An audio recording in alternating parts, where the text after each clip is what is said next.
চাঁদপুরে নিম্নবিত্ত পরিবারে বেড়ে ওঠা মাদ্রাসা শিক্ষার্থী হাবিবুল্লাহ বর্তমানে জাপানের একজন সফল ব্যবসায়ী। টোকিওতে রয়েছে নিজের একাধিক বাড়ি ও গাড়ি।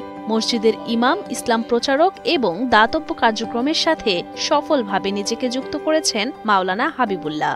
কোরআনের শিক্ষা ও মসজিদের খেদমতের কারণেই সফল হয়েছেন বলে দাবি করেন তিনি। যতদিন জাপানে আছি মোটামুটি প্রায় 1 বছর পর থেকেই মসজিদের সাথে মসজিদের খেদমতে। মূল উদ্দেশ্যটাই ছিল যাতে দুনিয়া যে পর্যায়ে যায় তাতে ধর্ম নিয়ে থাকতে পারি এবং ধর্মের পথে থাকতে পারি, মানুষের ধর্মের পথে রাখতে পারি, এটাই ছিল মূল উদ্দেশ্য। তো এই মূল উদ্দেশ্যটা যখন ঠিক ছিল, আল্লাহ তাআলা অন্যদিক দিয়েও বরকত করে দিয়েছেন বা সাফল্য দিয়েছেন। জাপানের অনেকেই মুসলিম হয়েছেন মাওলানা হাবিবুল্লাহর হাত ধরে।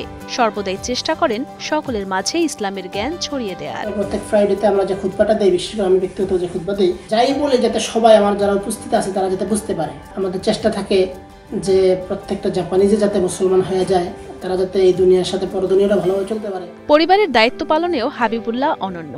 ছোট ভাইকে ভর্তি করান ঢাকা বিশ্ববিদ্যালয়ে এবং পরে উচ্চশিক্ষার জন্য পাঠান অস্ট্রেলিয়ায়। বোনদের শিক্ষাদানেও রেখেছেন অবদান। সেই সাথে নিজ উপজেলার বহু শিক্ষার্থীর জাপানে উচ্চশিক্ষা ও কাজের সুযোগ তৈরি করে দিয়েছেন হাবিবুল্লাহ। তিনি জানান, অস্ট্রেলিয়া যাওয়ার স্বপ্ন পূরণ না হলেও সহধর্মিণী হিসেবে পেয়েছেন অস্ট্রেলিয়া প্রবাসী মেয়েকে। যখন ঢাকা বিশ্ববিদ্যালয়ে ভর্তি হই তখন থেকেই কিন্তু আমার বিদেশের যাওয়ার চেষ্টা, আমেরিকা, অস্ট্রেলিয়া, কানাডা, মালয়েশিয়া, কোনো দেশ বাদ দেয় নাই। একটা ইন্টেনশন তো ছিল, বাট একটা সময় ছিল যে অস্ট্রেলিয়া ইনশাল্লাহ মুভ করবো। আল্লাহ তাআলা হয়তো একদিক থেকে কবুল করেন, অন্যদিকে কবুল করছেন। জাপানে আসছি, আসার পরে আলহামদুলিল্লাহ সহধর্মিণী অস্ট্রেলিয়ান। মাওলানা হাবিবুল্লাহ সফলতার পথটি সহজ ছিল না মোটেই। বিভিন্ন বাধার মুখোমুখি হলেও ইচ্ছা শক্তির জোরে কখনোই থমকে যাননি হাবিবুল্লাহ।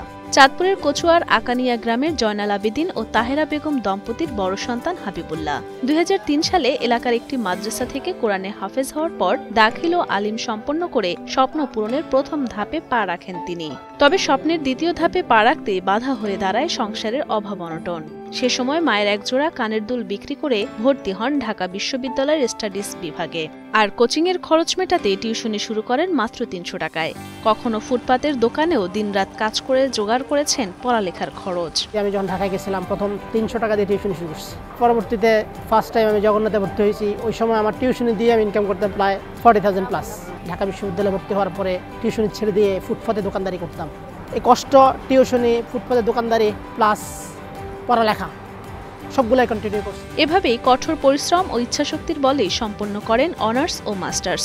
পরবর্তীতে কুষ্টিয়ার ইসলামিক বিশ্ববিদ্যালয়ে হাদিসে কামিল ডিগ্রি অর্জন করেন হাবিবুল্লাহ। পরে 2016 সালে জাপানে গিয়ে জাপানিজ ভাষায় ডিগ্রি অর্জন করেন এবং ইমাম ও খতিব হিসেবে কাজ শুরু করেন। পরবর্তীতে 2018 সালে শেয়ারে ইলেকট্রনিক্স শপ দিয়ে এগিয়ে যান স্বপ্নের চূড়ান্ত পর্যায়ে। জাপানে আসার জন্য চেষ্টা করছি। আসলে মূলত সর্বশেষ ভাষা শিখে জাপানে পড়ালেখা করার জন্য আসছি 2016-তে। তো আলহামদুলিল্লাহ একটা নিয়ত বা একটা প্রচেষ্টা সবসময় ছিল যে আমি দুনিয়ার যে জায়গায় যাই যাতে আল্লাহ তাআলা যাতে আমার কোরআনটাকে ধরে রাখতে পারি, আমার হিফজটাকে যাতে আমি ধরে রাখতে পারি, এটা ছিল আমার মেইন উদ্দেশ্য। আল্লাহ তাআলা সেটা হয়তো কবুল করছে।